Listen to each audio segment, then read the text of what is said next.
గత కొన్ని వారాలుగా మనము మత్తయి శుభవార్తలో రాయబడిన విషయాలు ధ్యానం చేసుకుంటూ ఉన్నాము. 12వ అధ్యాయంలో 38వ వచనము నుండి 42వ వచనం వరకు వ్రాయబడినటువంటి ఆ మాటలు మనము చదువుకుందాము. 38 నుండి 42 వరకు. ఏం దొరకలేదా మీ ఇద్దరికి? మరి ఒకరి మొక్కలు ఒకరు చూసుకుంటున్నారు. శాస్త్రులలోను పరిసయ్యులలోను కొందరు బోధకుడా ఆయనతో చెప్పగా ఆయన ఇట్లా నేను వ్యభిచారులైన చెడ్డ తరము వారు సూచక క్రియను అడుగుచున్నారు. ప్రవక్త అయిన యోనాను గూర్చిన సూచక క్రియే గాని మరి ఏ సూచక క్రియ అయినను వారికి అనుగ్రహింపబడదు. యోనా 3 రాత్రింబగలు తిమింగలము కడుపులో ఎలాగుండెనో అలాగూ మనుష్య కుమారుడు 3 రాత్రింబగళ్ళు భూగర్భములో ఉండును. నినివే వారు యోనా ప్రకటన విని మారు మనసు పొందిరి గనుక విమర్శ సమయమున నినివే వారు ఈ తరము వారితో నిలవబడి వారి మీద నేరస్థాపన చేతురు. ఇదిగో యోనా కంటే గొప్పవాడు ఇక్కడ ఉన్నాడు. విమర్శ సమయమున దక్షిణ దేశపు రాణి ఈ తరము వారితో నిలవబడి వారి మీద నేరస్థాపన చేయును. ఆమె సొలొమోను జ్ఞానము వినుటకు భూమి అంతమున నుండి వచ్చెను. ఇదిగో సొలొమోను కంటే గొప్పవాడు ఇక్కడ ఉన్నాడు.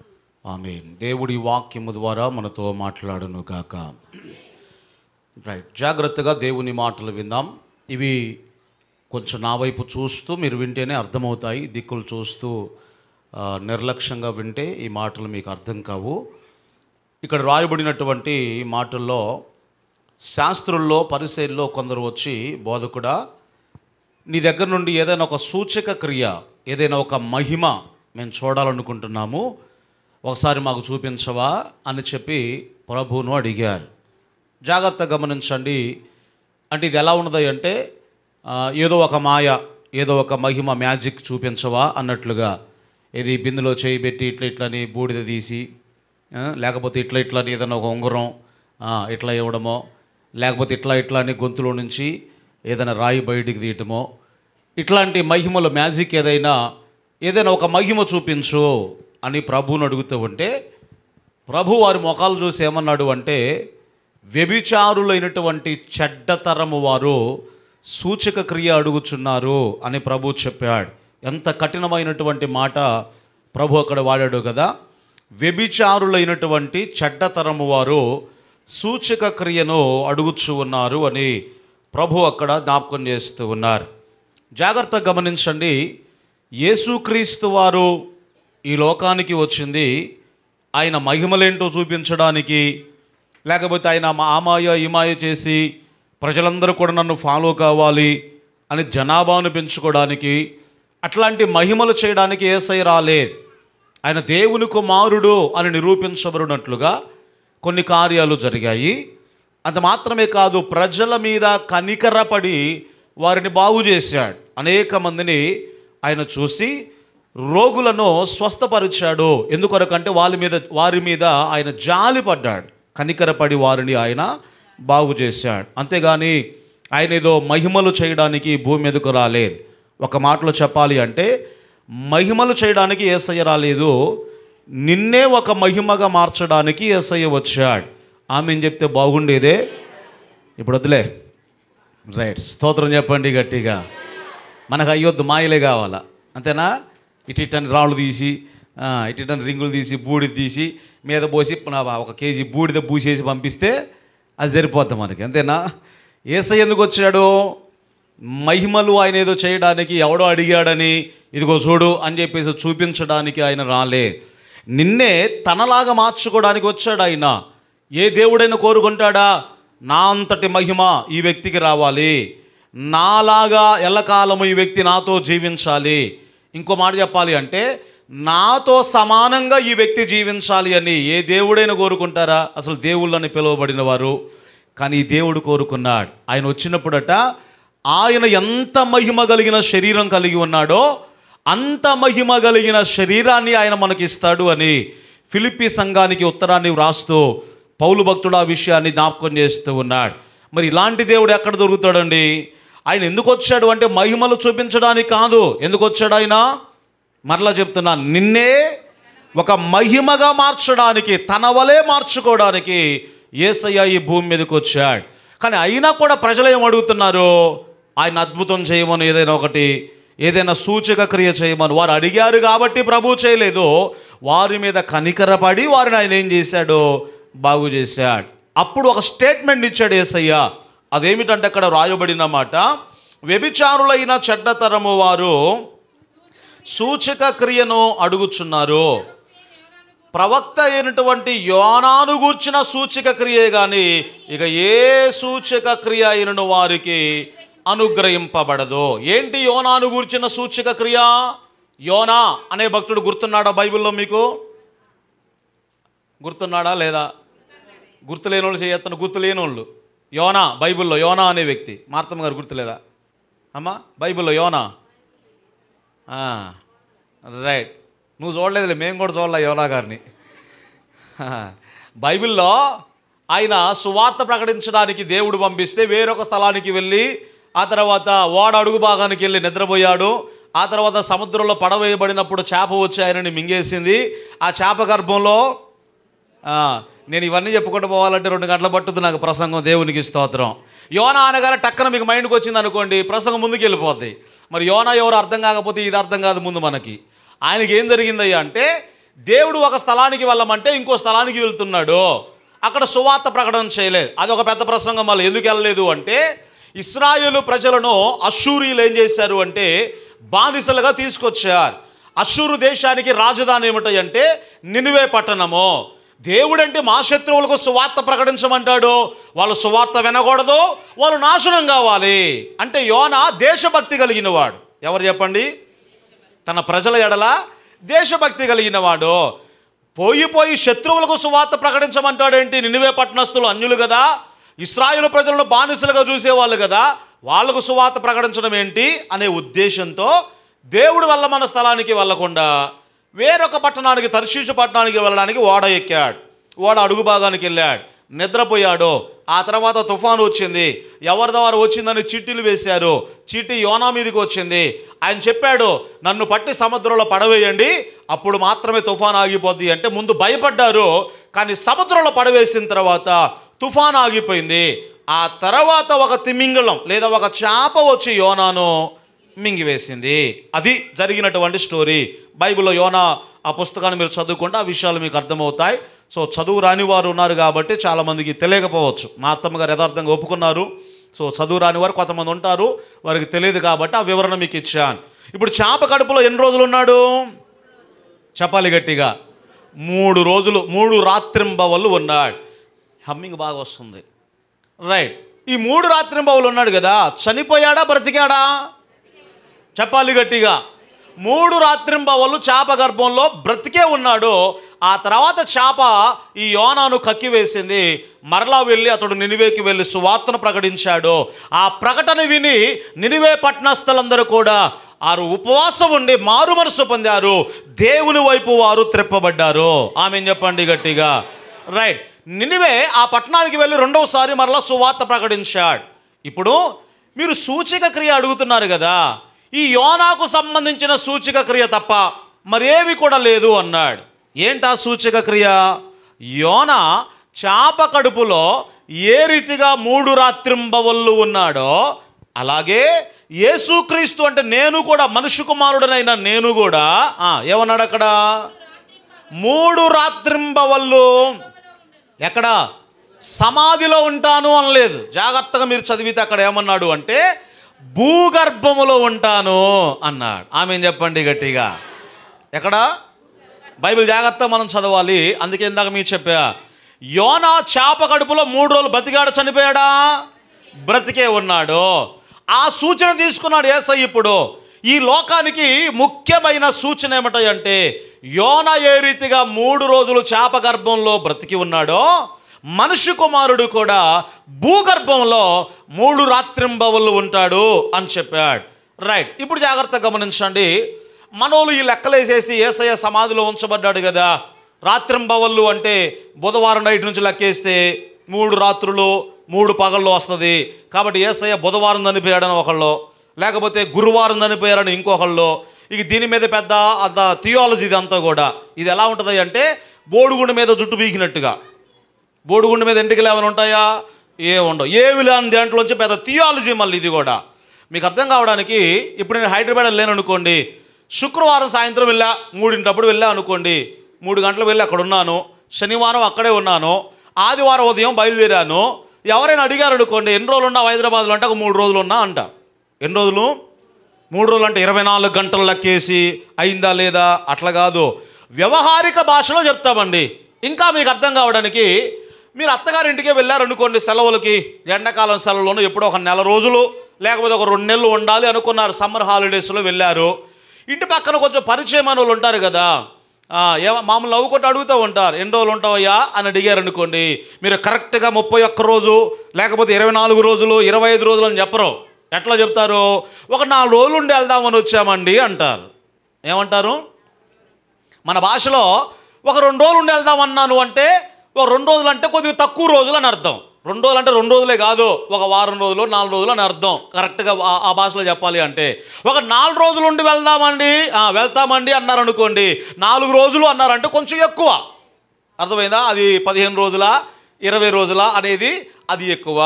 అలాగే వ్యవహారిక భాషలో ప్రభు ఏం చెప్పాడు అంటే, యోనా 3 దినములు చేప గర్భంలో ఎలా ఉన్నాడో, మనుష్య కుమారుడు కూడా ఎక్కడుంటాడు?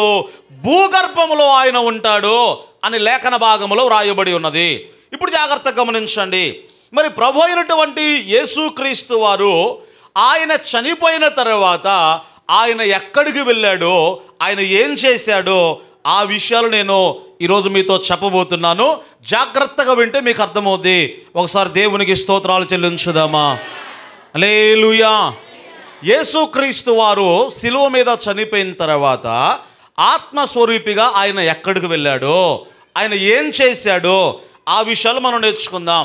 ఎందుకంటే ఇక్కడ యేసయ్యమన్నాడు, యోనా ఎలా చేప గర్భంలో 3 రోజులు బ్రతికి ఉన్నాడో, మనుష్య కుమారుడు కూడా 3 దినములు ఎక్కడుంటాడు? భూగర్భములో ఆయన ఉంటాడు. రైట్. పరిశుద్ధ బైబిల్ గ్రంథముల నుండి అపోస్తలుల కార్యముల గ్రంథములో 2వ అధ్యాయము 21వ వచనముల నుండి దేవుని వాక్యాన్ని మనం చదువుకుందాం. కొద్దిగా వింటే మీకు అర్థం కాదు, ఇది ఆరంభం నుండి ముగింపు వరకు జాగ్రత్తగా వినండి. అపోస్తలుల కార్యముల గ్రంథం 2వ అధ్యాయము 21వ వచనములో వ్రాయబడిన మాట, అప్పుడు ప్రభు నామమును బట్టి 27 అనుకుంటారా, చూడోసారి 2వ అధ్యాయము 27వ వచనములో వ్రాయబడిన మాట, నీవు నా ఆత్మను పాతాళములో విడిచిపెట్టవు, నీ పరిశుద్ధుని నీవు కుళ్ళు పట్టనీయవు. ఇది యేసుక్రీస్తుని గురించిన ప్రవచనము. 16వ కీర్తనలో భక్తుడైనటువంటి కీర్తనకారుడు ముందే చెప్పాడు యేసయ్య గురించి. ఇక్కడ ఏమని రాయబడింది? నీవు నా ఆత్మను పాతాళములో విడిచిపెట్టవు. విడిచిపెట్టవు అంటే అర్థం ఏంటి? ఆయన ఎక్కడికి వెళ్ళాడు? పాతాళములకు వెళ్ళాడు, కానీ ఆయన అక్కడ విడిచిపెట్టబడలేదు. ఉదాహరణకు మీకు అర్థం కావడానికి, ఏదైనా ఒక ఊరు వెళ్ళారండి, మీ పిల్లలను హాస్టల్కి తీసుకెళ్లారు. హాస్టల్కి తీసుకెళ్ళి మళ్ళీ ఇంటికి తీసుకొచ్చారు వాళ్ళని అనుకోండి. ఏమంటాడు ఇంటికి వచ్చాక? ఎవరైనా అడిగితే, ఏమరా హాస్టల్లో ఉండలేదా అంటే, మా నాన్న అక్కడ విడిచిపెట్టలేదు, మళ్ళీ వెళ్తేనే కదా విడిచిపెట్టలేదు అని చెప్తాడు. మీకు అర్థమవుతుందా? వెళ్తేనే ఏమంటాడు? వెళ్ళాను కానీ మా నాన్న అక్కడ విడిచిపెట్టలేదు, మళ్ళీ తీసుకుని వచ్చాడు. యేసయ్య కూడా ఇప్పుడు ఆయన చనిపోయిన తర్వాత ఎక్కడికి వెళ్ళాడు అంటే, పాతాళమునకు వెళ్ళాడు, కానీ ఆయన అక్కడ విడిచిపెట్టబడలేదు. పాతాళం అంటే మళ్ళీ నరకం అనుకోవద్దు, దాని గురించే మీకు చెప్తా. అదే జాగ్రత్తగా వింటే మీకు అర్థమవుద్ది. ఇంకో మాట మీకు రిఫరెన్స్ ఇచ్చిన తర్వాత నేను బైబిల్లో ఆ వివరణలోనికి వెళ్తాను. పేతురు గారు రాసినటువంటి మొదటి పత్రిక 3వ అధ్యాయము 20వ వచనములో అక్కడ రాయబడిన మాట మనం చదువుకుందాం. పేతురు గారు రాసినటువంటి మొదటి పత్రిక, పేతురు గారు రాసిన మొదటి పత్రిక 3వ అధ్యాయము 20వ వచనముల నుండి దేవుని వాక్యాన్ని మనం చదువుకుందాం.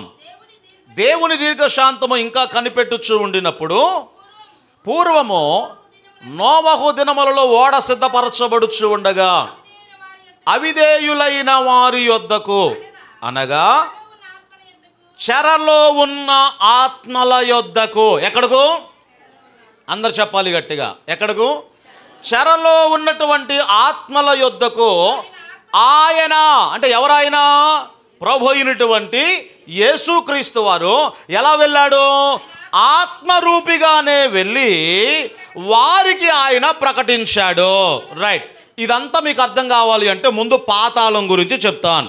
ముందు అసలు పాతాళం ఎక్కడుంది అనేది చెప్పిన తర్వాత నేను వాక్యంలోకి వెళ్తాను. ఆ రెఫరెన్స్ కూడా మీకు ఇస్తాను.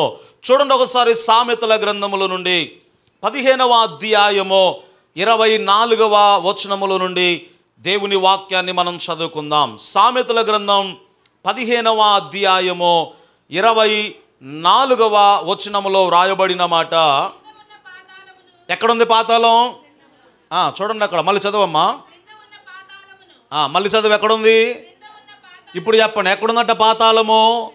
క్రింద ఉన్నటువంటి పాతాళము. రైట్. నరకం కాదు ఇది. మళ్ళీ చెప్తున్నా, నరకం అనేది భూగర్భంలో లేదు. ఎందుకొరకంటే పంచభూతములన్నీ కూడా, దానిలో భూమి కూడా ఉంది. యేసుక్రీస్తు వారు పంచభూతములన్నీ కూడా లయం చేసేటువంటి దినము ఒకటి ఉన్నది అని లేఖన భాగంలో మనం చూస్తూ ఉన్నాం. నరకము అనేది భూగర్భంలో లేదు. కానీ ఏముందన్నాడు అక్కడ? క్రింద ఉన్నటువంటి పాతాళము అని రాయబడింది. ఇప్పుడు అందరు నా వైపు చూడండి. ఇద్దరు పిల్లలు రండి. ఇటు రండి త్వరగా త్వరగా. రైట్. ఇప్పుడు జాగ్రత్తగా గమనించండి. నువ్వు ఇటు ఒకళ్ళు ఇటు రండి. ఇప్పుడు వీళ్ళిద్దరు ఉన్నారు కదా దగ్గర, వీడియోలో పడాలి మీరు కూడా. ఈయన ఎవరై అంటే చెర. ఎవరు చెప్పండి? భూగర్భం గురించి నేను మాట్లాడుతున్నా.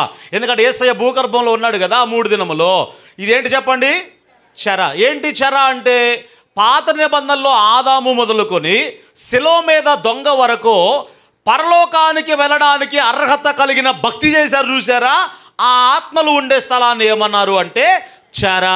మళ్ళీ చెప్తున్నా, ఆదాము మొదలుకొని శిలో మీద దొంగ వరకు పాత నిబంధనలో అందరు కాదు, పాత నిబంధన ఆత్మలన్నీ కాదు, పరలోక వెళ్ళగలిగే అంత భక్తి చేశారు చూసారా?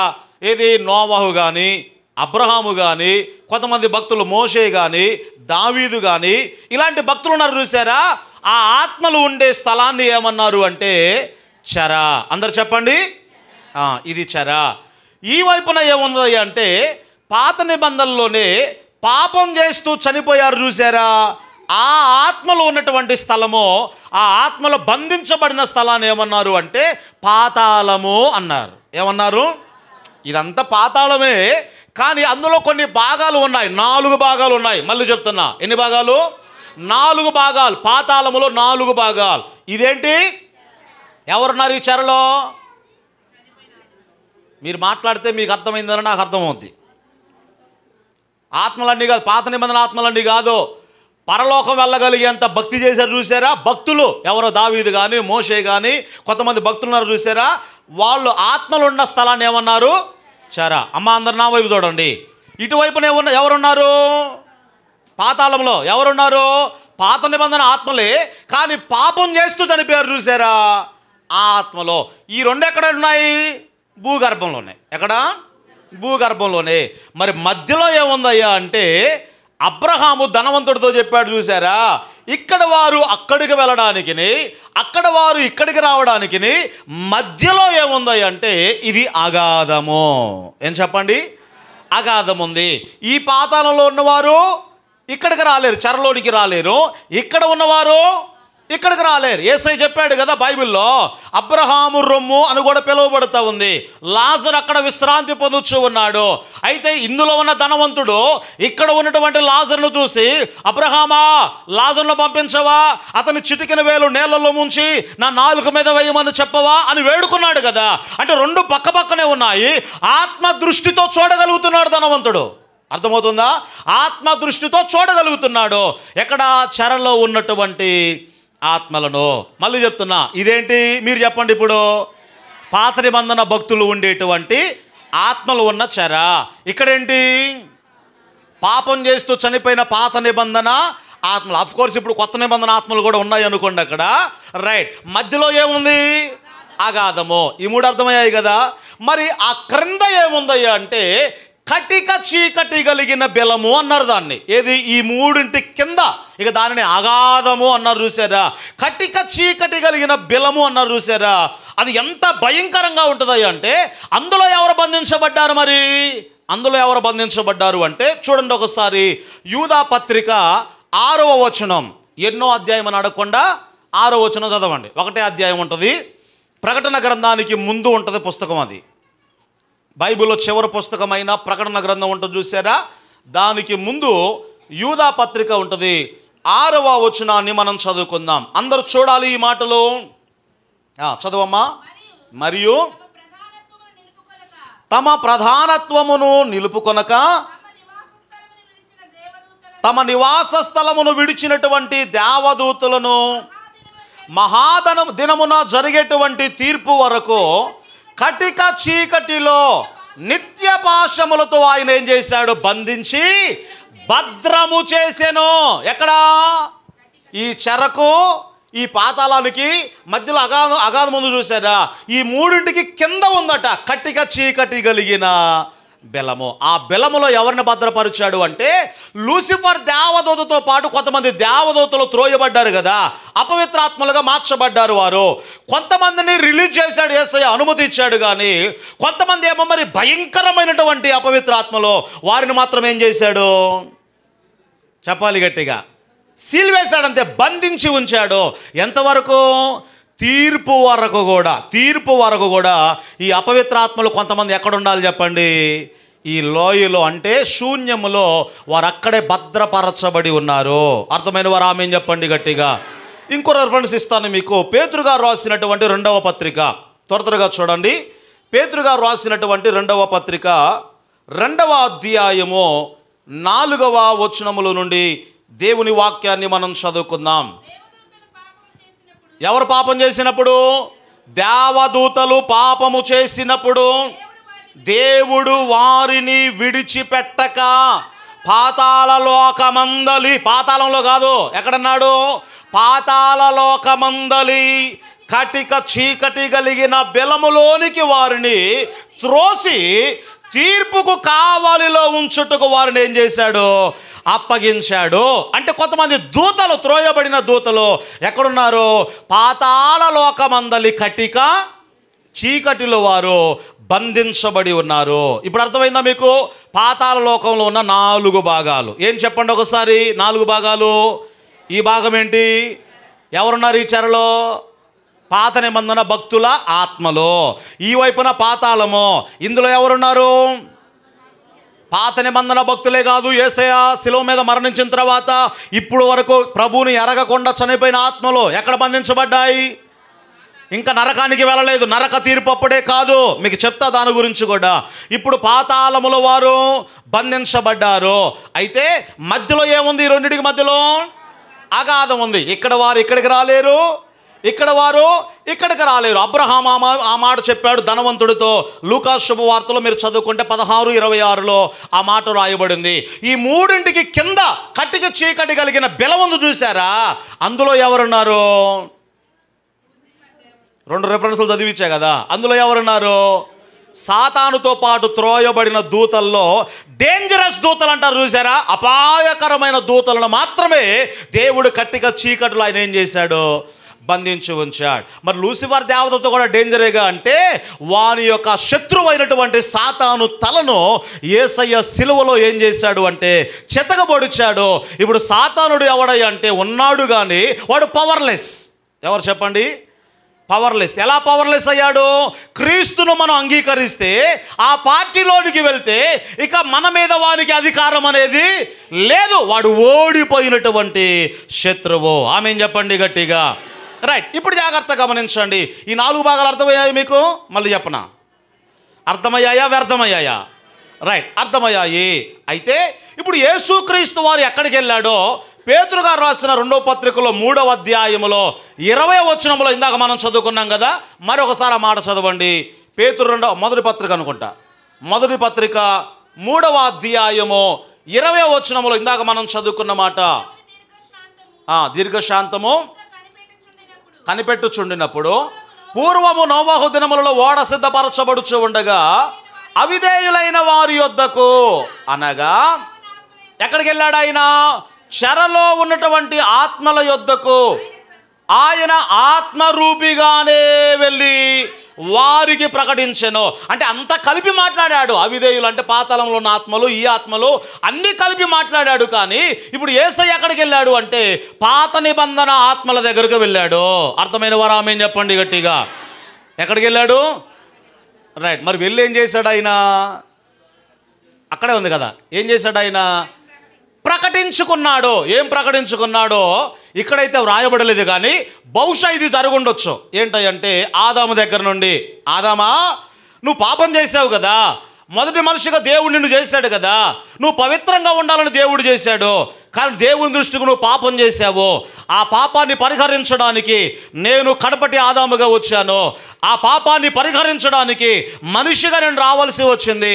అంత మాత్రమే కాదు, సహజ మరణం అనేది లోకంలోకి వచ్చింది కదా, ఆ మరణపు ముళ్ళును విరవడానికి నేను కడపటి ఆదాముగా వచ్చాను అని ఆదాముకు పరిచయం చేసుకున్నాడు. అంత మాత్రమే కాదు, ఆదామా నువ్వు పాపం చేసావు కదా, పాపం చేసిన తర్వాత నీకు బదులుగా దేవుడు ఒక గొర్రె పిల్లను వధించి ఆ చర్మపు చొక్కాలను మీకు తొడిగించాడు. చూసారా? అంటే పాపానికి పరిహారముగా గొర్రె పిల్ల వధించబడింది. ఆ గొర్రె పిల్ల ఎవరో కాదు, నేనే అని తను తాను పరిచయం చేసుకున్నాడు. అబ్రహాం దగ్గరికి వెళ్ళి, అబ్రహామా నీ కొడుకైన ఇస్సాకును బలిగా అర్పించే సమయంలో నీ కుమారునికి బదులుగా గొర్రెపిల్లను వధించమని దేవుడు చెప్పాడు కదా, ఆ గొర్రెపిల్ల ఎవరో కాదు, నీ కుమారుని స్థానంలో చనిపోయిన గొర్రెపిల్ల నేనే. ఆమేన్ చెప్పండి గట్టిగా. నేను సొంత మాటలు చెప్పట్లా, ప్రకటన గ్రంథంలో రాయబడిన మాట. జగదుత్పత్తి మొదలుకొని వధించబడుతున్న దేవుని గొర్రెపిల్ల అని రాయబడింది. ఎవరైనా జగదుత్పత్తి మొదలుకొని వధించబడుతున్న దేవుని యొక్క గొర్రెపిల్ల. ఇప్పుడు పాత నిబంధనలో ఉన్న ఆత్మలన్నిటికీ ఏం చేశాడు? తన్ను తాను పరిచయం చేసుకున్నాడు. ఆయన తన్ను తాను ప్రకటించుకున్నాడు. ప్రకటించిన తర్వాత ఏం చేశాడయ్యా అంటే ఈ చెరగా పట్టుకొని నువ్వు వెళ్ళిపోయిగా పరలోకానికంటే 3వ ఆకాశమునకు ఆయన వెళ్ళిపోయాడు. స్తోత్రం చెప్పండి గట్టిగా. ఎక్కడికి వెళ్ళాడు? పరలోకానికి కాదు, 3వ ఆకాశానికి వెళ్ళాడు. ఎక్కడికి వెళ్ళాడు? రైట్, చదవండి ఒకసారి, ఆ రెఫరెన్స్ చదవండి. ఎఫెసీ పత్రిక 4వ అధ్యాయము 8-9 వచనాలు మనం చదువుకుందాం. అపోస్తులుడైన పౌలు ఎఫెసీ సంఘానికి రాసిన పత్రిక 4వ అధ్యాయము 8-9 వచనాలను మనం చదువుకుందాం. అందుచేత ఆరోహణం అంటే ఏంటి? చదువుకున్న పిల్లలు, ఇప్పుడు పిల్లలకి అయ్యేం తెలియదు అనుకుంటా. ఏదైనా 2 ఎంతరా అంటే సెల్ తీసి 2x2. ఈ సెల్ వచ్చినాక ఇంతకుముందట సెల్ ఫోన్ రాకముందు మనుషులు స్మార్ట్గా ఉండేవాళ్ళట. స్మార్ట్ ఫోన్లు వచ్చిన తర్వాత వీళ్ళు దరిద్రులు అయిపోయారు, అది స్మార్ట్ అయిపోయింది. ఏది? ఫోన్. 2 ఎంతరా అంటే ఫోన్లోనే కౌంటింగ్, అది మనకు రావు కాబట్టి. 2+2 ఎంతరా అంటే అదే కదా. అవరోహణ ఆరోహణ తెలుసా పిల్లలకు? చదువుకున్న పిల్లలు, ఆరోహణం అంటే ఏంటి? ఎక్కి వెళ్ళడము. 50 మార్కులు ఉంటాయి కదా. ఆరోహణం అంటే ఎక్కి వెళ్ళడము, అవరోహణం అంటే లెక్కల్లో చెప్తారు కదా, అని చెప్పలేదా? రైట్. ఆరోహణము అంటే ఏంటి?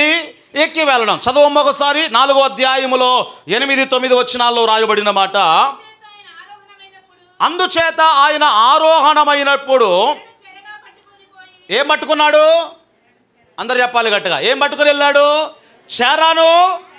చెరగా పట్టుకొని. మరి చెరను పట్టుకోవాలంటే ఎక్కడికి వెళ్ళాలి? అమ్మ అందరు నా వైపు చూడండి. చెరను పట్టుకెళ్ళాలంటే ఎక్కడికి వెళ్ళాలి? యేసయ్యా ఎక్కడుందమ్మ చెర? భూగర్భంలో ఉంది కదా.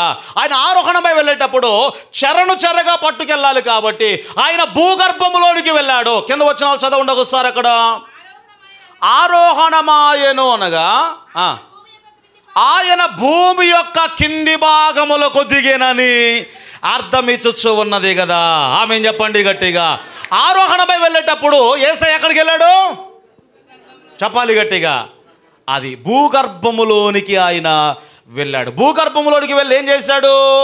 దిగువాడు తానే సమస్తమును నింపునట్లుగా ఆకాశ మండలము అన్నిటికంటే మరీ పైగా ఆయన వెళ్ళిపోయాడు. ఒక్క మాటలో చెప్పాలి అంటే ఈ పాత నిబంధన భక్తులు ఎవరైతే ఉన్నారో ఆ చెరగా పట్టుకొని 3వ ఆకాశములోనికి వెళ్ళాడు. పరలోకానికి కాదు, ఎక్కడికి? మూడవ ఆకాశానికి వెళ్ళాడు, అక్కడ ఉంచాడు.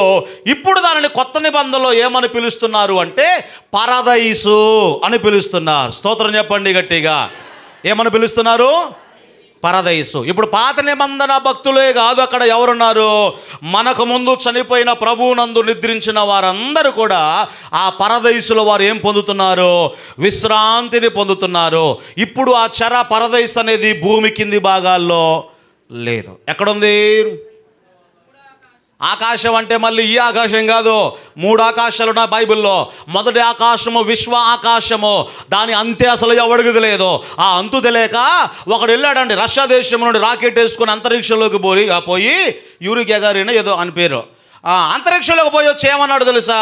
నేను రాకెట్లో కిటికీలోంచి చూశాను కానీ దేవుడు కానీ దేవదూతలు కానీ నాకు ఎక్కడ కూడా కనపడలేదు కాబట్టి దేవుడు లేడు అన్నాడు. ఓరి పిచ్చి మొహమా, వాడు అంతరిక్షంలోకి కొద్దిగా పోయి మొదటి ఆకాశం అంచు కూడా ఎవడికి తెలియదు, ఈ ఆకాశంలో కొద్దిగా అలా తిరిగి వచ్చేమన్నాడు, దేవుడు లేడు, ఎవడు లేడు అన్నాడు. రష్యా దేశంలో అందుకొరకే కమ్యూనిజం ఎక్కువ అంటారు చూసారా, దేవుడు లేడు అనే సిద్ధాంతం వచ్చిందండి.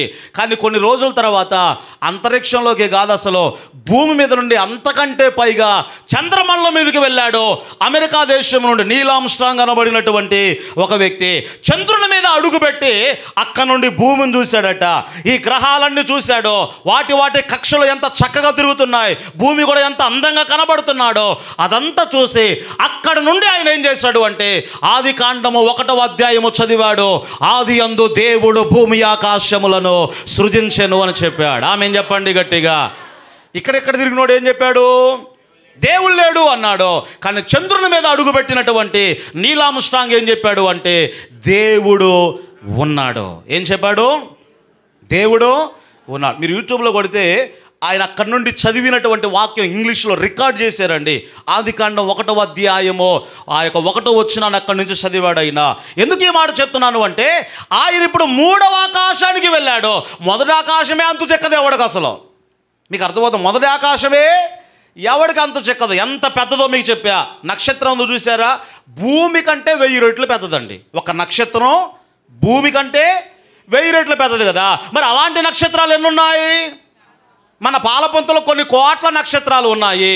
మరి మన పాలపుంతను దాటే మనం వెళ్ళలేం కదా, మళ్ళీ ఇట్లాంటి పాలపుంతలే కొన్ని కోట్లు ఉన్నాయట. ఇక మీరు ఆలోచించండి ఎంత పెద్ద విశ్వమో, దీన్ని దాటి ఎవ్వడు కూడా వెళ్ళలేడు. ఇది మొదటి ఆకాశం. 2వ ఆకాశం ఉంది చూసారా, 2వ ఆకాశం ఎవడి సింహాసనం అంటే సాతానుగాడి యొక్క సింహాసనము. అదే ఎఫెసీ పత్రికలో పౌలు అన్నాడు కదా, మనము పోరాడునది శరీరులతో కాదు కానీ ఆకాశ మండలమందున్నటువంటి దురాత్మల సమూహముతో మనము పోరాడుతున్నాము. ఆకాశము మండలంలో 2వ ఆకాశంలో ఎవరున్నారు? సాతానుడు. దానికి పైన ఉన్నటువంటి 3వ ఆకాశము అది దేవుని యొక్క సింహాసనము. స్తోత్రం చెప్పండి గట్టిగా. ఆకాశం నా సింహాసనం అంటే ఈ ఆకాశం కాదు. ఏ ఆకాశం అది? 3వ ఆకాశము, అది దేవుని యొక్క సింహాసనం. ఇప్పుడు ఈ పాత నిబంధన భక్తుల చెర 3వ ఆకాశానికి ఆయన తీసుకుని వెళ్ళిపోయాడు. స్తోత్రం చెప్పండి గట్టిగా. మరి భూమి కింది భాగాలు ఇప్పుడే ఉంది. ఏది? పాత నిబంధన అక్కడ నుండి చనిపోయిన పాపాలు చేస్తూ చనిపోయిన ఆత్మలు. కొత్త నిబంధనలో కూడా ఇప్పటి వరకు పాపం చేస్తూ ప్రభుని ఎరగకుండా చనిపోయిన ఆత్మలు ఎక్కడున్నారు? ఈ పాతాళములో బంధించబడ్డారు. నరకానికి వెళ్ళా ఇప్పుడు ఎవరు కూడా, నరకం లేదు. పరలోకానికి ఇప్పుడు ఎవరు వెళ్ళలేదు. వారు తీర్పు కొరకు భద్రపరచబడి ఉన్నారు. ఇందులో ఉన్నవారు తీర్పు కొరకు భద్రపరచబడి ఉన్నారు. పరదైసులో ఉన్నవారు కూడా తీర్పు కొరకు భద్రపరచబడి ఉన్నారు. వాళ్ళు పునరుత్థానం చెందుతారు. ఇందులో ఉన్న ఆత్మలు కూడా పునరుత్థానం చెందుతాయి. కాకపోతే ఎన్ని సంవత్సరాల కాల వ్యవధి వాళ్ళకి వీళ్ళకి అంటే 1000 సంవత్సరముల కాల వ్యవధి ఉన్నది. స్తోత్రం చెప్పండి గట్టిగా. ఎన్ని సంవత్సరాలు? అమ్మ అర్థమవుతుందా మీకేమైనా? ఇప్పుడు మన పెద్దయ్య గారు చనిపోయారు అనుకుందాం, ఆయన ఎక్కడున్నాడు అంటే మీకు అర్థంగా చెప్తాం. మన పెద్దయ్య గారు ఉన్నాడు కదా, ఆయనకు ముందు చనిపోయిన వాళ్ళు కానీ ఆయన ఎక్కడున్నాడు? ఇప్పుడు పరదైసులో ఉన్నాడు. ఈ పరదైసులో ఉన్నవారు యేసుక్రీస్తు పునరుత్థానుడే అంటే క్షమించండి, యేసుక్రీస్తు 2వసారి ఆయన తిరిగి వచ్చినప్పుడు ప్రభునందు నిద్రించిన వారందరూ కూడా మరలా తిరిగి వారు లేపబడతారు. వాళ్ళు లేవడానికి వీళ్ళు లేవడానికి ఎన్ని సంవత్సరాల వ్యవధి కాలం బైబిల్లో ఉందా అంటే చూడండి ఒకసారి. ప్రకటన గ్రంథంలోనికి వద్దాం. ప్రకటన గ్రంథంలో ఆ వాక్యాన్ని జాగ్రత్తగా చదవండి. 20వ అధ్యాయము కాలు నొప్పులు అతనేనా? రైట్. 20వ అధ్యాయము మొదటి 3 వచనాలు, ప్రకటన గ్రంథం 20వ అధ్యాయము మొదటి 3 వచనాల నుండి మనం చదువుకుంటే రాయబడిన మాట, మరియు పెద్ద సంఖ్యలను చేతపట్టుకొని అగాధము యొక్క తాళపు చెవి గల ఒక దేవదూత పరలోకము నుండి దిగి వచ్చుట చూచి తిని. అమ్మ, ఇవి జరగబోయే విషయాలు, అంటే భవిష్యత్తులో జరగబోయేటువంటి విషయాలు ఇవన్నీ కూడా. అతడు ఆది సర్పమును అనగా అపవాది అనేటువంటి సాతానును, ఆ ఘట సర్పమును పట్టుకొని 1000 సంవత్సరములు వారిని బంధించి అగాధములో పడవేసెను. ఎన్ని సంవత్సరాలు?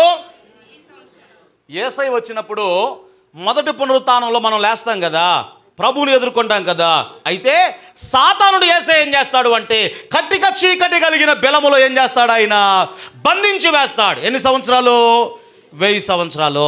మరి ఆ 1000 సంవత్సరాలు యేసయ్య ఏం చేస్తాడు అంటే మనతో పాటు ఈ భూమి మీద ఆయన పరిపాలన చేస్తాడు. స్తోత్రం చెప్పండి గట్టిగా. ఎన్ని సంవత్సరాలు?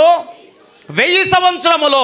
ఆ 1000 సంవత్సరాలు ఆ 1000 సంవత్సరాలు గడిచే వరకు ఈ మృతులు బ్రతకలేదట. ఏ మృతులు? పాపం చేసి చచ్చిపోయారు కదా పాతాళంలో ఉన్నవాళ్ళు. చదవండి ఆ కింద వచనాల్లో. ఏది 4వ వచనం చివరి లైన్ చదువమ్మా. 4వ వచనం చివరి లైన్ చదువు. వారు బ్రతికిన వారై, ఎవరు? మనం పరదేశంలో ఉన్న ఆత్మలో వారు బ్రతికిన వారై 1000 సంవత్సరములు క్రీస్తుతో కూడా రాజ్యము చేసిరి. 5వ వచనం అందరూ చూడాలి ఈ మాట. ఆ 1000 సంవత్సరములు గడుచు వరకు కడమ మృతులు బ్రతకలేదు. స్తోత్రం చెప్పండి గట్టిగా. ఇప్పుడు చెప్పండి, పాతాళములో ఉన్న ఆత్మలు, పరదేశంలో ఉన్న ఆత్మలు, వాళ్ళు పునరుత్థానం చెందుతారు, వీళ్ళకే పునరుత్థానం ఉంది. కాకపోతే సమయం ఎంత తేడా? 1000 సంవత్సరాల తేడా. ఇంకో రెఫరెన్స్ చూపించి నేను ముందుకు వెళ్తాను, నువ్వు వెళ్ళినాను. ఇక దానియేలు గ్రంథముల నుండి ఒక వాక్యాన్ని చూపిస్తాను. అందరూ చూడండి ఒకసారి. దానియేలు గ్రంథము 12వ అధ్యాయం. అందరూ కూడా మనం తెలుసుకోవలసినటువంటి విషయాలు. దానియేలు గ్రంథము 12వ అధ్యాయము 3వ వచనం అనుకుంటా. చూడమ్మ ఒకసారి. 3వ వచనము మొదటి వచనంలోనే ఉంటుంది. 3వ వచనం 12వ అధ్యాయము 2వ వచనం. రైట్. మరియు సమాధులలో నిద్రించు అనేకులు మేలుకొనెదరు. జాగ్రత్తగా వినాలి. కొందరేమో నిత్య జీవాన్ని అనుభవించడానికి, మరికొందరేమో నిందల పాలగుటకు, అంటే నిత్యముగా వారు హేయులవ్వడానికి, నరకానికి వెళ్ళడానికి వారు మేలుకొందరు. వీళ్ళు మేలుకొంటారు. జాగ్రత్తగా వినాలి. పరదేశంలో ఉన్న ఆత్మలు మేల్కొంటారు, పాతాళంలో ఉన్న ఆత్మలు కూడా మేల్కొంటారు. పరదేశంలో ఉన్న ఆత్మలేమో జీవాన్ని పొందడానికి, 1000 సంవత్సరాలు యేసయ్యతో పరిపాలించడానికి వారు మేల్కొంటే, మరి పాతాళంలో ఉన్న ఆత్మలు ఎందుకొరకు మేల్కొంటారు? వారు నిత్యము కూడా నరకాగ్నిలో వేయబడడానికి. కొంతమంది ఆలోచన ఏంటో తెలుసా? మరి ప్రభువుని ఎరగకుండా చచ్చిపోయినోడు డైరెక్ట్గా వెంటనే నరకానికి పంపించవచ్చుగా. మీకు అర్థమవుతుందా? ప్రభువుని ఎరగకుండా చనిపోయిన వాడిని మళ్ళీ పాతాళంలో బంధించడం ఎందుకు? డైరెక్ట్గా నరకానికి పంపించవచ్చుగా. అంటే ఈ దేవుడు ఎవరో తెలుసా? ఆయన న్యాయవంతుడు కాబట్టి ధవళ సింహాసనం మీద కూర్చొని తీర్పు తీర్చే సమయంలో వాడు ఎందుకు నరకానికి వెళ్తున్నాడో వాడికి చెప్పి ఆ నరకంలో వేస్తాడు. అర్థమైన వారు స్తోత్రం చెప్పండి గట్టిగా.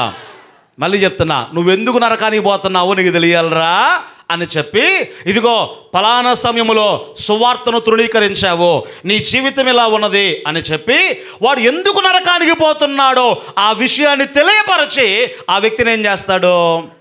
నరకాగ్నిలో వేస్తాడు. దానినే ఏమన్నారు అంటే ధవళ సింహాసనము అన్నారు. ఏ సింహాసనం? మన తీర్పు అయిపోయింది ఆల్రెడీ. ఎక్కడ? మధ్య ఆకాశంలో 7 సంవత్సరాలు చూసారా? దాన్ని న్యాయ సింహాసనము అన్నారు. ఏ తీర్పు అది? నరకానికి వేసే తీర్పు కాదు మంది, బహుమానాలు పొందే తీర్పు. దేవుని కొరకు ఎంత కష్టపడ్డావు, ఎంత ప్రయాసపడ్డావు, నువ్వు ఏం చేశావో వాని పనులను బట్టి మధ్య ఆకాశంలో మనం ఏం పొందుకుంటామట? ఆ మధ్యాకాశంలో ఎవరున్నారు? సాతానుడు ఉన్నాడు ప్రస్తుతానికి. వాడిని త్రోసేసి మనం అక్కడ ఆక్రమించుకుంటాము. ఆమేన్ చెప్పండి గట్టిగా. అక్కడ అయిన తర్వాత మనతో పాటు మళ్ళీ ఎక్కడికి వస్తాడు? యేసయ్య ఈ భూమి మీదకు వస్తాడు. ఇప్పుడు జాగ్రత్తగా గమనించండి. నరకానికి ఇప్పుడు ఎవడు కూడా వెళ్ళలేదు. పాతాళములో కొన్ని ఆత్మలు ఇప్పుడు బంధించబడి ఉన్నాయి. యేసయ్య ఆయన భూగర్భములో ఉన్నాడు అంటే ఎక్కడికి వెళ్ళాడు? ఆయన పాత నిబంధన భక్తుల దగ్గరికి వెళ్ళాడు. ఆ చెర దగ్గరకు వెళ్ళాడు. ఎక్కడికి వెళ్ళాడు? మొత్తం కలిపి పాతాళమే అన్నారు. పాతాళానికి వెళ్ళాడు, కానీ నరకానికి కాదు. పాతాళంలో ఒక భాగమైనటువంటి పాత నిబంధన భక్తుల ఆత్మల దగ్గరికి వెళ్ళాడు. ఆ చెరను చెరగా పట్టుకొని ఎక్కడికి వెళ్ళాడు ఆయన? మూడవ ఆకాశానికి.